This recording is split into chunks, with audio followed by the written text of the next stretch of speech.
Pois é, pessoal, a gente está na linha já estamos com a videoconferência com o professor Alberto Tostes. Ele é do curso de Arquitetura e Urbanismo da Unifap, é também lá do mestrado em Desenvolvimento Regional, mas é sempre uma fonte a quem os jornalistas como eu sempre recorrem quando a sociedade precisa, né, ser informada sobre a posição da academia.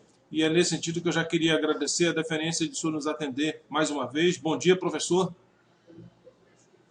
Bom dia, Kleber. Bom dia a todos os ouvintes. É sempre uma satisfação dar os esclarecimentos pertinentes sobre os temas das quais nós sempre estamos pesquisando ao longo de todos esses anos.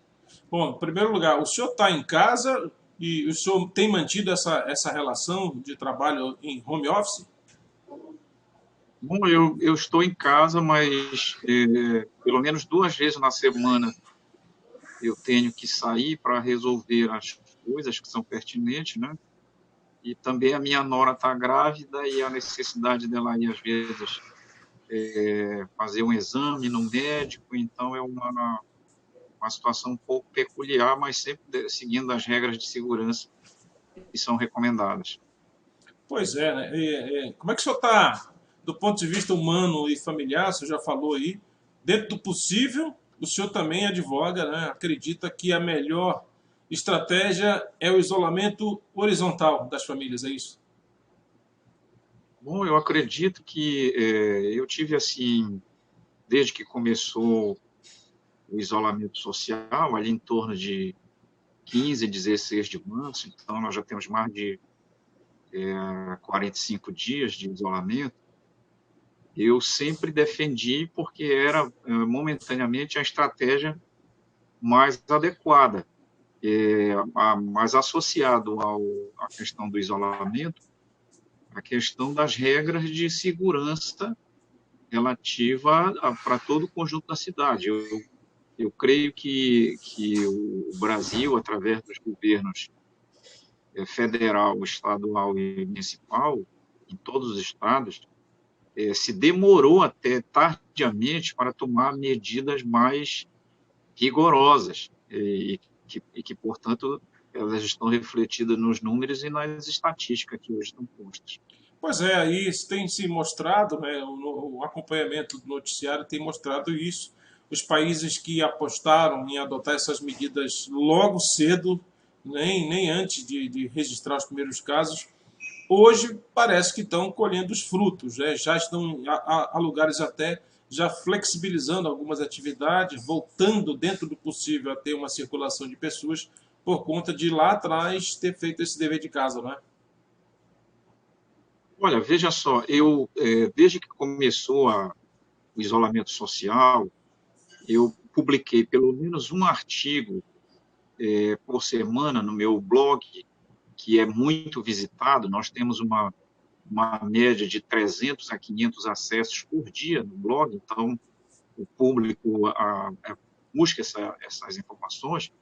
Eu publiquei 4 artigos que eu entendo que serviu para a sociedade compreender um pouco a relação do Covid-19 com a natureza do espaço onde nós vivemos, que é a questão da cidade. E nesses 4 artigos, a gente procura explicar a situação não somente da natureza do isolamento social, mas qual será o contexto a partir de que, parcialmente, as coisas voltem ao normal. Nós nunca mais seremos os mesmos. As cidades não serão as mesmas. Todo o processo de política pública, a partir de agora, pós-pandemia, ela vai ter que considerar as novas regras de segurança e de comportamento sanitário. E isso já não é mais uma condição puramente normal, ela vai direcionar um novo comportamento a partir de uma situação que volte parcialmente, vamos dizer assim. Entendi, entendi. Interessante. E é muito bom que o senhor, a gente sempre fala, né, disso, a importância de pesquisadores como o senhor, utilizarem de mecanismos como a rede social, essa plataforma que o senhor também usa, que é o blog, compartilhar esse conhecimento além dos limites territoriais da nossa academia. E que grande legado o senhor vislumbra que será esse da pandemia para o planejamento das cidades, que é uma coisa que o senhor sempre falou, né? Sempre defendeu. Olha, eu acredito que são várias. Em primeiro plano, é que o Covid-19, a pandemia, ela só mostrou algo que já era praticamente do conhecimento de todos: as grandes fragilidades de saúde pública urbana no Brasil. Essa primeira condição, ela para mim é crucial, porque até dezembro de 2017, o próprio SUS havia publicado que das 39 endemias existentes no Brasil, 29 eram de desestrutura do ambiente urbano. Dengue, malária, zika, chikungunya, urticária, fungo, tifo, cólera, uma infinidade. E por que essas enfermidades elas assolam o ambiente urbano? Por duas condições cruciais que elas, a partir de agora, têm que ter uma política de enfrentamento mais coerente. O sujeito vive mal e toma água contaminada. Então, se nós considerarmos que morar mal significa dizer que é um ambiente inóspito, um dos artigos que a gente publicou nessas 4, 5 semanas foi, por exemplo, sobre a casa com restrição de compartilhamento. Nas nossas pesquisas, ao longo desses anos na universidade, nós detectamos no espaço urbano das cidades de Macapá e Santana que há milhares de casas, por exemplo, que elas não têm divisão de compartimento e que, portanto, as regras sugeridas para as famílias pela Organização Mundial de Saúde, ela não encontra ressonância no Brasil por conta que ela leva em conta uma família de classe média, com um certo padrão, mas para muitos desses habitantes dessas áreas inóspitas, sem divisão de compartimento, ele não tem nem como fazer o isolamento. Em um desses artigos que eu escrevi, eu sugeri como medida que muitos desses pacientes, eles ainda não estão em estado grave de ir para o hospital, mas eles precisam fazer isolamento. E as escolas que não estão tendo aula seriam uma alternativa do uso das salas para esse fim. Outra alternativa que entendo que ela podia ser feita já era uma zona de quarentena na entrada dessas áreas mais inóspitas, principalmente áreas de ressaca, áreas úmidas, com o espaço devido entre uma área e outra, para que as pessoas pudessem fazer a higienização prévia antes de ingressar para essas áreas, que seria uma medida sanitária efetiva. Uma terceira, veja só, numa epidemia onde a recomendação é passar álcool gel, que é um produto caro para muitas famílias, e lavar as mãos com água e sabão, faltar água é a pior condição possível, não só no Amapá, e em todo o Brasil. Então, até porque o ato de lavar as mãos com água e sabão, ele até substitui o uso do álcool em gel, né? É até mais eficiente. Veja só, eu tenho lido muitos materiais científicos e muitas pessoas colocam assim: poxa, mas eu sempre usava máscara, tudo. O problema não é você usar a máscara, é você cumprir todos os procedimentos corretos de higienização na qual a máscara auxilia. Se você não cumprir, evidentemente que você irá contrair. Isso requer fazer o procedimento na saída, no retorno, de uma forma higienizada. E uma outra circunstância que é recomendada pelas autoridades sanitárias é que, se você vai ficar mais de 2 horas na rua, nós vivemos num clima quente e úmido. Então, essa máscara ela vai estar úmida em pouco menos de 2 horas. Então, você tem que trocar a questão da máscara.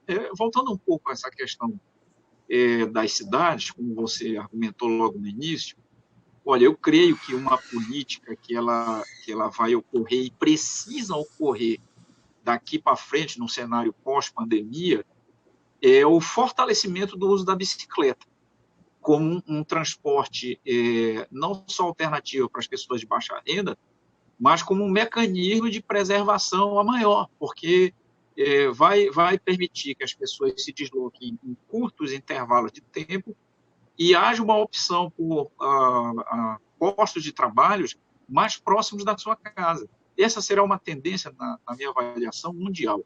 E uma outra é que terá que haver regras sanitárias rigorosas e transporte coletivo não vai poder mais andar lotado.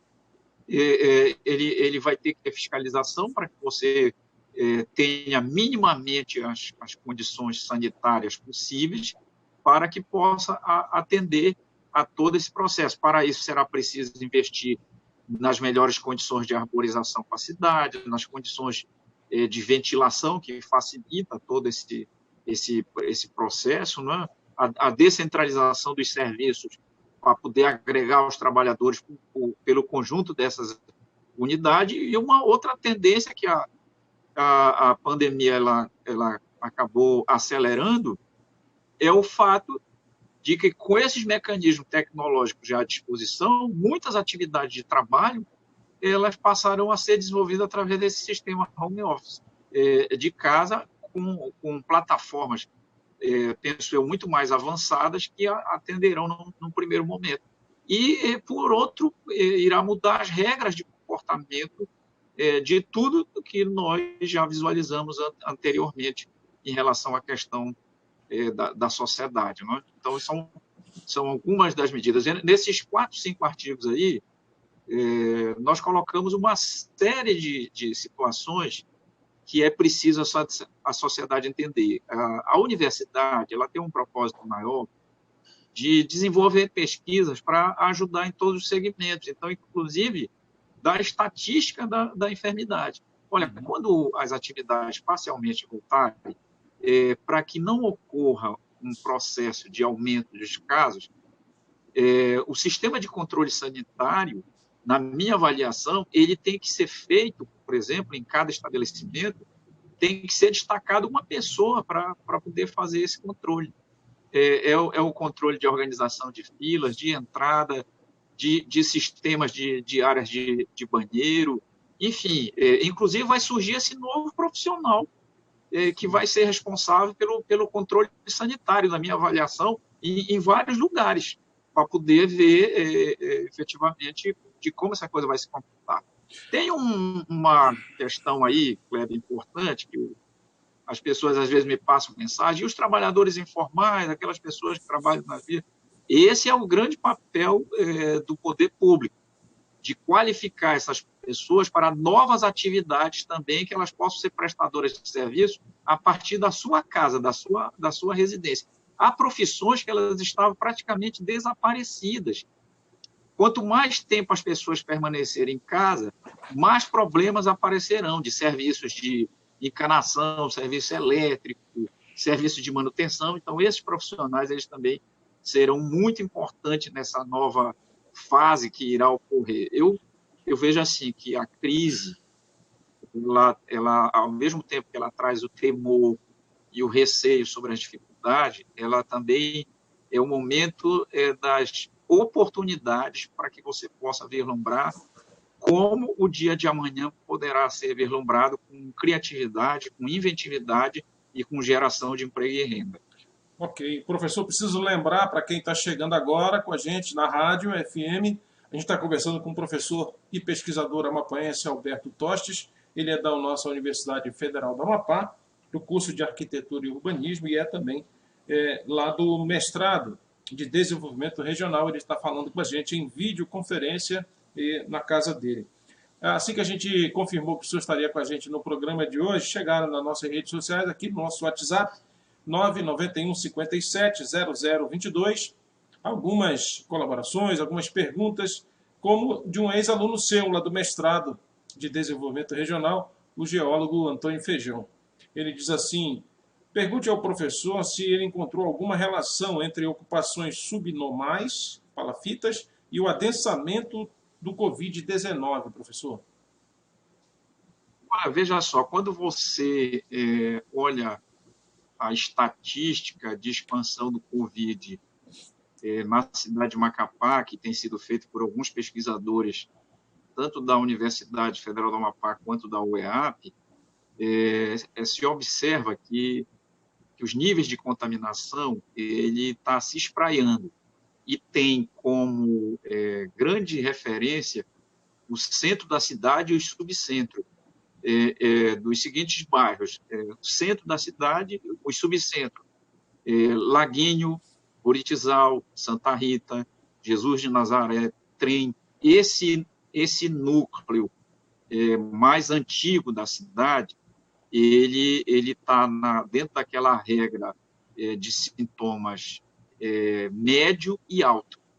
E para as áreas de periferia, mais baixo. Todavia, conforme o passar do tempo, essa questão na nossa avaliação estatística ela vai se espraiar maior. Por quê?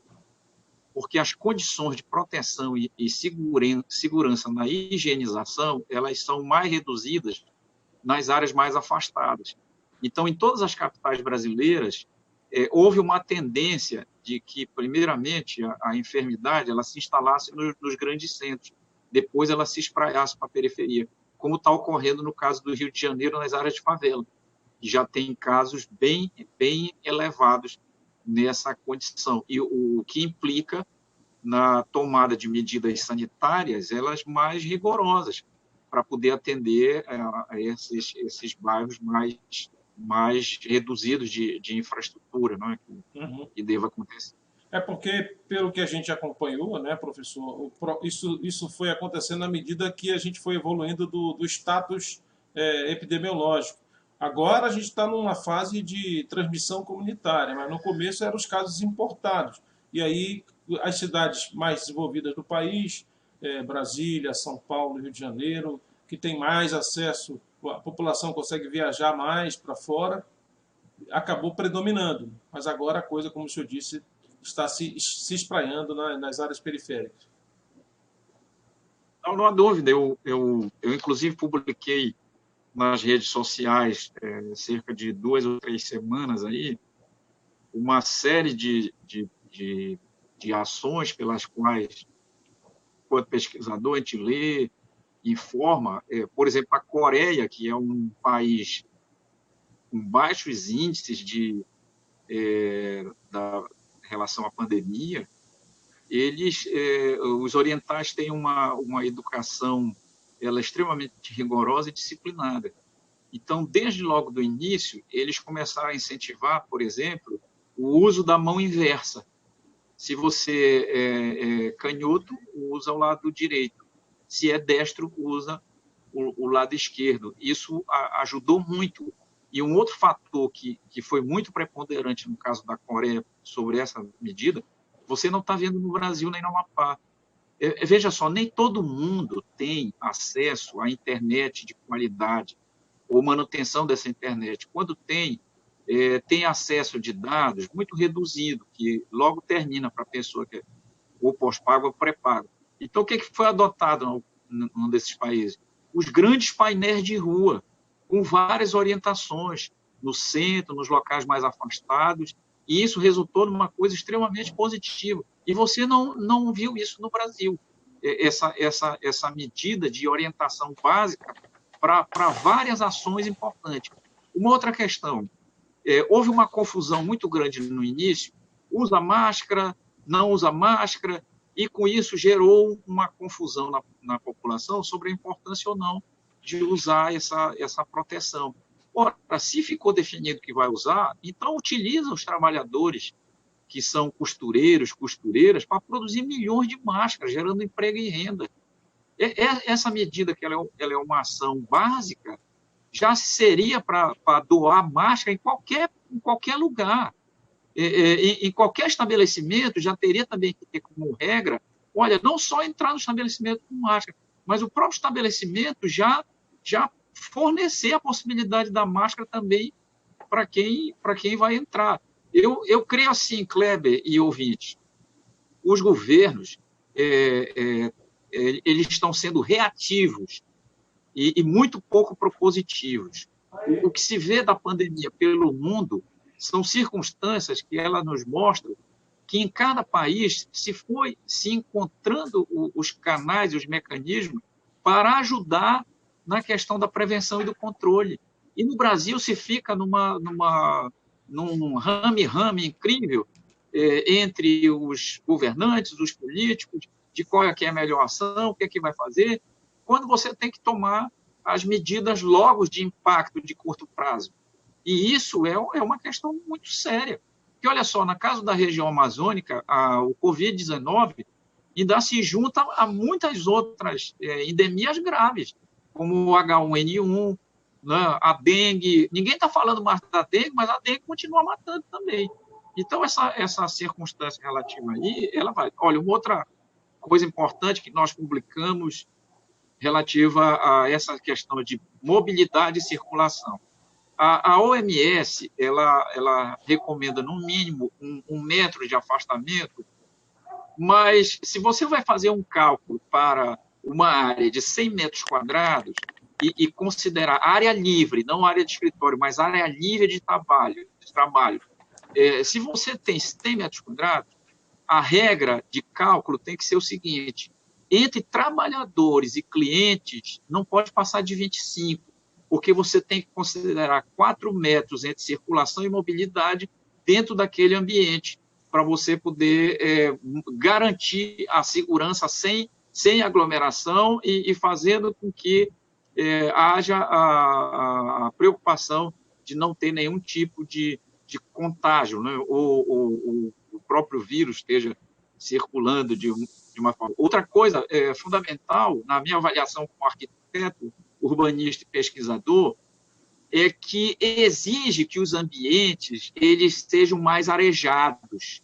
eles sejam ambientes mais ventilados, onde penetre mais a insolação e o vento, porque o ambiente refrigerado, já há alguns estudos feitos a partir de países como a China e a Coreia, que eles estão estudando se o ar refrigerado, ele público, ele também não é um fator que, por gerar condições de umidade, ele acaba determinando que as máscaras fiquem mais úmidas e mais rapidamente ocorra também a questão de contágio. Então, essas medidas que eu estou te falando, ela tem sido fruto de estudos que nós temos feito, pesquisas em relação à questão do comportamento, dos locais, das edificações, para sempre esclarecer o público. Então, olha, os nossos comerciantes, eu tenho certeza que estão apreensivos para abrir os seus estabelecimentos, logo depois que isso for autorizado a abrir, eles têm que fazer novas readequações nos seus estabelecimentos,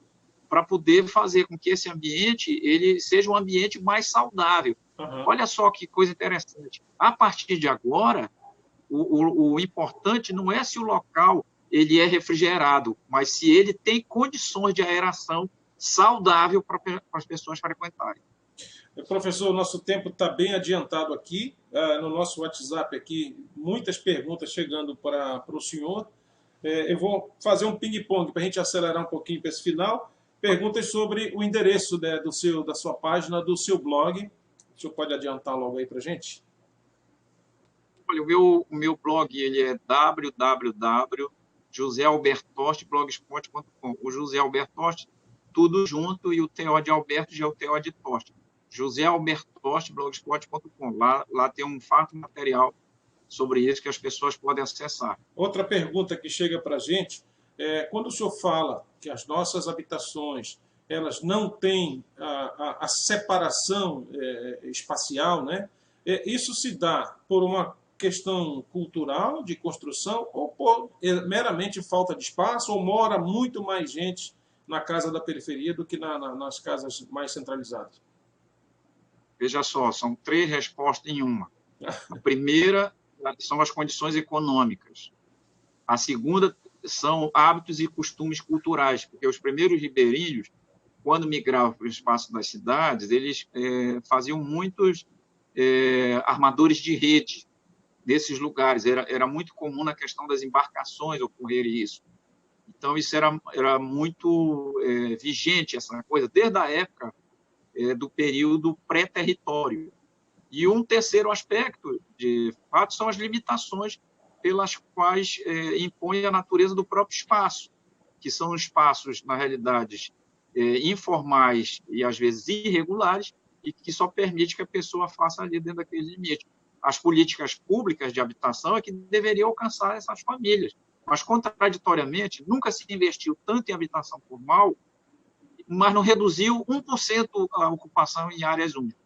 Aham. A pergunta aqui é recorrente aqui, nesses dias tem chegado para a gente, eu transmito para o senhor. A Universidade Federal do Amapá não está tendo aula presencial, se está sendo ofertado de alguma forma o estudo à distância, na educação à distância, o EAD, e se como isso pode atrapalhar a assimilação de conteúdo, por exemplo, com alguns cursos que precisam necessariamente de acessar o laboratório, né, de ter um contato mais direto com o professor.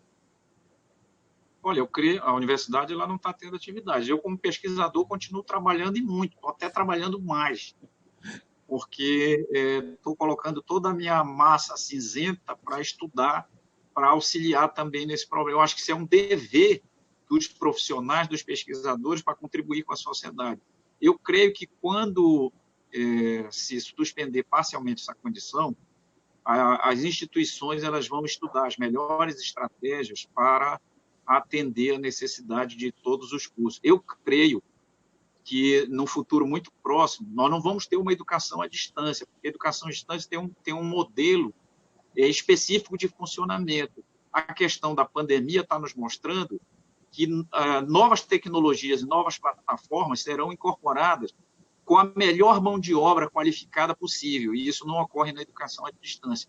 Portanto, eu queria dizer aos alunos que estão ouvindo que eu tenho a certeza que esse assunto ele vai avançar e vamos encontrar um mecanismo que ele seja mais adequado e pertinente para manter a preservação das condições sanitárias. Para fechar, professor, o senhor que é um defensor fervoroso do planejamento, né? O quanto é importante que os governos, e eu falo governo, né, o Estado, de modo geral, planeje as suas ações, mas não teve plano de contingência, ou fundo de contingência que desse conta, está faltando EPI, de maneira geral, todo o planeta, né, professor?